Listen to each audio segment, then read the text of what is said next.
Welcome to the Slop Temple. We pray this video helps. In this video, I will explain the best settings for Simple Edit.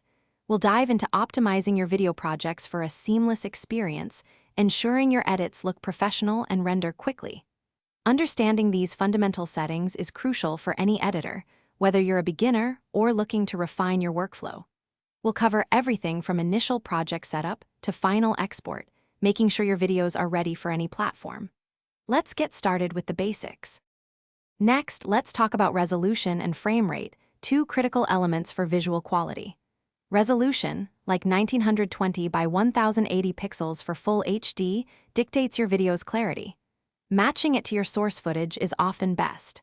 Frame rate, such as 24 or 30 frames per second, affects motion smoothness. For cinematic looks, 24 frames per second is common, while 60 frames per second allows for excellent slow motion capabilities. Choose wisely based on your project's needs. Now, let's explore aspect ratio and bitrate. A 16:9 aspect ratio is standard for widescreen displays, ensuring your video looks correct on most screens.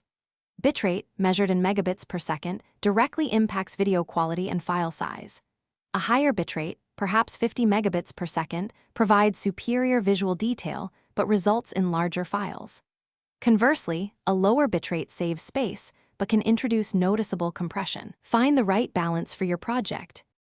Finally, let's discuss export settings and essential workflow tips. When exporting, choose a widely compatible format like MP4. Leveraging hardware acceleration can significantly speed up your rendering times, saving you valuable minutes. Beyond settings, always organize your media files meticulously before you begin editing. This simple step prevents headaches later on. And remember, consistently saving your project is paramount to avoid losing your hard work. Happy editing! Thanks for watching. Consider subscribing if we helped you.